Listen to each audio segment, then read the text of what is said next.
नमस्कार, आप first look Bihar देख रहे हैं और मैं हूं अभिषेक रंजन। देश आजादी का 78वां स्वतंत्रता दिवस मनाने जा रहा है। कल 15 अगस्त है, लेकिन आजादी कैसे मिली थी, कब हुई थी आजादी की घोषणा और क्या हुआ था 14 अगस्त 1947 की रात को। हमारे साथ बातचीत करने के लिए आज बाल स्वतंत्रता सेनानी है, जिन्होंने आजादी का वो दृश्य देखा है, डॉक्टर पंडित मधुसूदन झा।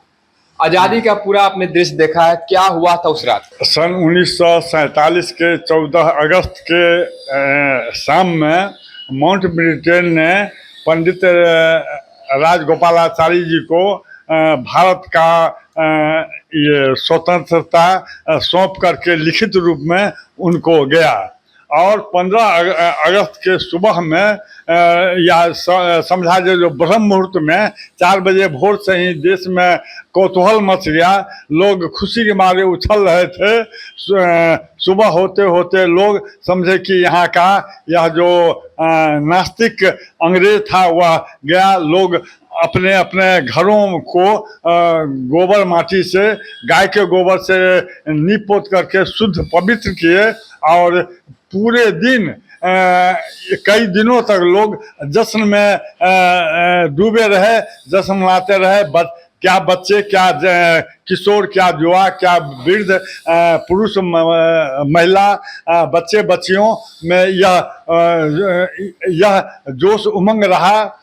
यह था ये 15 अगस्त का दिन और 14 अगस्त के रात का वह स्वप्न। लेकिन 14 अगस्त को जो हमारे देश में ये बंटवारा हुआ, अखंड भारत को खंडित किया गया, उस समय में जो विभाजन विभीषिका हुआ और पाकिस्तान से ट्रकों पर, रेलगाड़ी के डब्बों में लाशें भर भर करके आ रहा था। लोग गठी मोटी या खच्चर पर या गधे पर या घोड़े पर या बैल पर, बैलगाड़ी पर वगैरह वगैरह सवारी से लोग वहाँ से भाग भाग करके लोग आ रहे थे। और लोग में इस तरह की दुर्दशा हो गई थी जो सुनने या कहने के लायक नहीं। वह दुर्गंध से देश में बदबू हो गया था, इतना सारा गला हुआ लाश सब आया। वही विभीषिका आज दूसरी विभीषिका बांग्लादेश की हो रही है, जो हिंदुओं पर और हिंदुओं के मठ मंदिरों पर उतना बड़ा अत्याचार हो रहा है। लेकिन भारत सरकार उस पर कोई भी एक शब्द बोलने के लिए तैयार नहीं है। उस समय के विभाजन विभीषिका का लोग दंश मना रहे हैं, लेकिन आज जो नज़र के सामने गुजर रही है परिस्थिति बांग्लादेश वाली, उसको लोग तनिक सा भी अपने संज्ञान में नहीं लेते हैं, न कोई मुंह खोलने के लिए तैयार हैं। यही है हमारे देश की अवनति। दूसरी बात यह है, जो देश की जो आज़ादी मिली, बहुत विप्लव को झेलना पड़ा देश को। हमारे देश में का नक्शा 1600 ईस्वी में ईस्ट इंडिया कंपनी को प्राप्त हुआ और 1603 ईस्वी में अंग्रेज ईस्ट इंडिया कंपनी का 3 जहाजी बेड़ा लेकर के कलकत्ता में उतरा और कलकत्ता में आकर के और मुफ्त में चाय सिगरेट पिला पिला करके बीड़ी बनाने का इल्म सिखा करके और लोगों को फुसला करके अपने गिरोह में गिरफ्त में लिया और लोगों को ये मानसिकता को हड़पा। वहाँ बंगाल में पहले हाथ पांव फैलाया, उसके बाद देश में धीरे धीरे सब जगह ये हुआ। और ये लोग कहते हैं क्या, जो आज़ादी भीख मांगने से मिली, जैसे कंगना नौरोट बोली, लेकिन इस पर आज तक कोई नहीं बोला। क्या ये इतनी बड़ी कुर्बानी, त्याग, तपस्या, बलिदान, कुर्बानी दे करके देश को आज़ादी मिली, लेकिन एक उसको ये क्या था, कंगना जो बोली, उस पर किसी ने आज तक जबान नहीं खोला। आप लोगों ने आजादी को देखा। आज़ादी का जो देखने की बात है, जहाँ तक है, उस समय में रेल का पटरी तोड़ना, नाव डुबाना, पुल जो था अंग्रेज का बना हुआ उसको तोड़ना, जो उसका आवागमन नहीं हो, और अंग्रेजों को तंग तबाह करना, पोस्ट ऑफिस को लूटना, आग लगाना, रेल गाड़ी का से जो खजाना जाता था वह खजाना लूटना वगैरह वगैरह का काम होता था। अब बड़े बड़े क्रांतिकारियों ने ये डकैती करके, लूट करके और धन इकट्ठा किए, उससे हथियार खरीदे, जो अंग्रेजों से हम लोग जूझेंगे। हमारे ये पुराने मुजफ्फरपुर का ये जोगिंदर शुक्ल भी एक उदाहरण है, जो लालगंज के रहने वाले बैकुंठ शुक्ल जी की जो शहादत थी, उनके चाचा जोगिंदर शुक्ल थे, जो सोनपुर पुल पर से साइकिल लेकर कूदे और गंगा जी में जाके उस पार पटना में जाके निकले, और वो भी डकैती में शामिल होते थे। और भगत सिंह को पंजाब से बुला के और यहाँ पर आम के बगीचा में ये गोली चलाने का ट्रेनिंग रात में देते थे। ये और यहाँ पर मुजफ्फरपुर हमारा ये अघोषित राजधानी है, लेकिन यहाँ पर की जो परंपरा है और यहाँ पर जितने भी क्रांतिकारी हुए, इतने बड़े बड़े भयंकर भयंकर का क्रांतिकारी हुए जो देश में का नाम रोशन किए। अगर आज वो लोग कुर्बान अपना त्याग, तपस्या, बलिदान, कुर्बानी देश को नहीं दिए होते तो आज देश आज़ाद नहीं होता।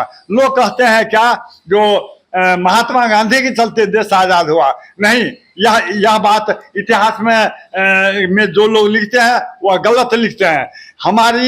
हमारे देश की आज़ादी नेताजी सुभाष चंद्र बोस जी के चलते हुआ। अगर नेताजी की इतनी बड़ी कुर्बानियां नहीं हुई होती तो अंग्रेज इतना जल्दी नहीं भागता। अगर नेताजी पहले कूदे होते, इस तरह के आग में उनको लोग साथ दिए होते, तो अंग्रेज इसके बहुत पहले भारत छोड़ के गया होता। जी, आपने देखा कि जिस प्रकार से अंग्रेज जिस समय हुकूमत कर रहे थे, अंग्रेज जिस समय अत्याचार कर रहे थे, उस समय जब आंदोलन कर रहे थे तो कहा जाता है कि उस समय अंग्रेज उस पर लाठियां बरसा रहे थे, उनको जेल में डाल रहे थे। हो गया। हमारे देश में जब अंग्रेज का शासन था और हम लोग उसके गुलामी की जंजीर में जकड़े हुए थे, उस समय में उसका इतना घोर अत्याचार होता था जो बात से अब कहने पर लोग विश्वास नहीं करेंगे। यहाँ तक कि 3 कठिया कानून, नील की खेती जो होती, जो लोग खेती करते थे जिनके पास में 3 बीघे जमीन होती थी, तो कहता था जो 1 बीघे जमीन में तुम नील की खेती करो। हमारे गांव में भी नील की कोठी थी, नील की पेराई होती थी और नील की खेती करवाता था। पहले लोग कहते हैं कि चंपारण में नील आंदोलन हुआ, नहीं, पहला नील की खेती करना तो जयनगर से दरभंगा पुराना जिला जो है वहाँ से स्टार्ट हुआ, तब चंपारण से हुआ। तो चंपारण के लिए पंडित राजकुमार शुक्ल जी गांधी जी को कलकत्ता से जाकर के लाए और करवाए। लेकिन सबसे पहला नील की खेती का शुरुआत दरभंगा राज की जमीन से जयनगर से स्टार्ट हुआ। जी, उसके बाद ऐसा बहुत सा कानून वो थोपता गया और टैक्स का और मालगुजारी का जो देना होगा, नहीं तो जमीन नीलाम कर लेता था। लोगों को बहुत ये प्रताड़ित करता था। लोग डर के मारे मुंह नहीं खोलते थे और अंग्रेजों के जो चमचे लोग थे, जो नाइटहुड की उपाधि लिए और राय बहादुर की उपाधि लिए, वो लोग अंग्रेजों के चमचे थे। जो लोग उस समय के अंग्रेजों के चमचे थे वे आज अपने को बड़े कहते हैं, और जो लोग शहीद हुए और जिनके उनके परिवार को, और जो लोग स्वतंत्रता सेनानी हुए, उन लोगों को आज लोग पूछने वाले कोई नहीं है। या बिहार सरकार हो, या केंद्र सरकार हो, या जिला प्रशासन हो, कोई सुधी लेने वाला नहीं है। ये तो देश की दुर्गति है। और स्वतंत्रता संग्राम सेनानियों की भू संपदा इस शहर में भी जैसे 98 डिसमल का तिलक मैदान रोड में हृदयस्थली वाली जमीन है, जिस पर नगर निगम गलत ढंग से हड़प करके उस पर चरमंजिला महल बनाया है। लेकिन हमारी लड़ाई जारी है और मेरा कहना है कि हम हमारे स्वतंत्रता संग्राम सेनानियों की भू संपदा है और हमारे ये स्वतंत्रता संग्राम सेनानियों की भू संपदा पर तुम अगर सोने चांदी का या हीरे मोती का महल खड़ा कर लोगे तो तुम्हारा नहीं होने का है। वहां पर शिलापट था, उस शिलापट को भी जो साइन स्पॉट जिसको अंग्रेजी में कहते हैं, वह शिलापट को तोड़ दिया गया है। उसके लिए भी मैं कलेक्टर साहब को, कमिश्नर साहब को, नगर आयुक्त को कितना बार पत्र दिया हूं और वो बुला करके बात भी करते हैं। अब हमसे शिलापट का वो फोटो मांगते हैं तो दीजिए, मैं वैसा बनवाऊंगा।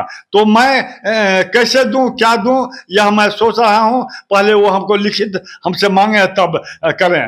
ये वहीं पर गांधी जी के जो गुरु थे पंडित गोपाल कृष्ण गोखले जी, उनके नाम पर गांधी जी स्कूल स्थापना किए, जो स्कूल अभी मध्य विद्यालय चल रहा है। जो कांग्रेस कमेटी की जो जमीन है उससे सटे उत्तर वह जमीन है 98 डिसमल का। वहाँ गांधी जी जब यहाँ देश में 1934 के 1934 के जनवरी महीना था और 15 जनवरी का दिन रविवार का दिन था। 1 बजे दिन में प्रलयकारी भूकंप जो आया था, पुराना मुजफ्फरपुर जिला, पुराना मुंगेर जिला, पुराना दरभंगा जिला, उस समय में डॉक्टर राजेंद्र प्रसाद जी जो हमारे प्रथम राष्ट्रपति जी थे, उनके टेलीग्राम करने पर गांधी जी आए और यहाँ पर राहत कार्य चला वही हृदयस्थली पर, और भोज भंडारा चलता था फ्री में लोगों को अन्न, कच्चा अनाज और ये पका अनाज बना के खिलाया जाता था दोनों टाइम, और बांटा भी जाता था। लेकिन उस स्मृति चिन्ह को और वह जो देश हमारे मुजफ्फरपुर का ऐतिहासिक धरोहर चिन्ह है स्वतंत्रता सेनानी को, उसको नगर निगम मिटाने पर लगा हुआ है, जिसका दर्जनों पत्र मेरे पास है। और मैं अंतिम सांस तक मैं नगर निगम से लड़ता रहूंगा। और जब अंग्रेज को हम लोग नहीं छोड़े, अंग्रेज को देश छोड़कर भागना पड़ा, तो गलत बात के लिए, गलत काम के लिए और स्वतंत्रता संग्राम सेनानियों की जो भू संपदा है उसको मैं किसी कीमत पर नगर निगम को हड़पने नहीं दूंगा।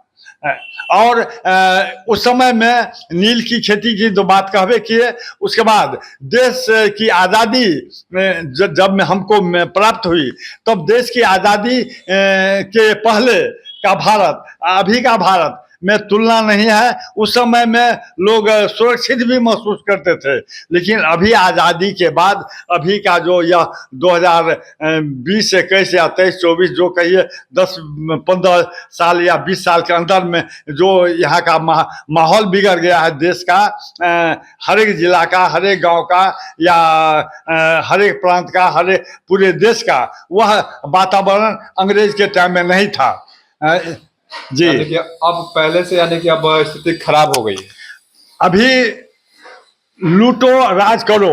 हाँ, लूट क्या होता था उस समय में, अंग्रेज लूटता था यहाँ से, बहुत कीमती सामान सब लूट के जहाज पर लाद के विदेश ले गया, इंग्लैंड ले गया। लेकिन अभी उस समय में हम लोगों को गोरे चमड़े वाले से लड़ाई लड़नी पड़ी, तब देश को आज़ादी मिली। अब हम लोगों को वास्तविक रूप में काले चमड़े वाले से, जो भारतीय हैं हमारे, उनसे हम लोगों को एक बार फिर क्रांति करनी पड़ेगी। और क्रांति के मूड में हमारे देश भर के शहीद और स्वतंत्रता संग्राम सेनानी परिवार के लोग हैं। करीब हम लोगों की आबादी पूरे देश में 3 करोड़ के करीब है, और हम लोग इस पर ये विचार विमर्श कर चुके हैं, मन में मन तैयार हो चुके हैं। जो हम लोग अभी इस काले चमड़े वाले से, अभी जो हम लोग का शासक है, मुख्यमंत्री हो या प्रधानमंत्री हो या गृह मंत्री हो,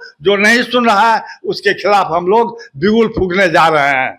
आप सुन रहे थे स्वतंत्रता सेनानी डॉक्टर पंडित मधुसूदन झा को, जो मैथिली ब्राह्मण है और मुजफ्फरपुर में रह रहे हैं। इनके पिताजी भी मुजफ्फरपुर में रह रहे थे, इनके पिताजी भी स्वतंत्रता सेनानी थे और ये भी स्वतंत्रता सेनानी है, और इनके माताजी भी स्वतंत्रता सेनानी थी। लेकिन कहीं ना कहीं नाराजगी देखने को मिल रही है जिला प्रशासन से और सरकार से भी नाराजगी देखने की मिल रही है कि जिस प्रकार से हम लोगों को जो अधिकार है वो नहीं मिल पाया।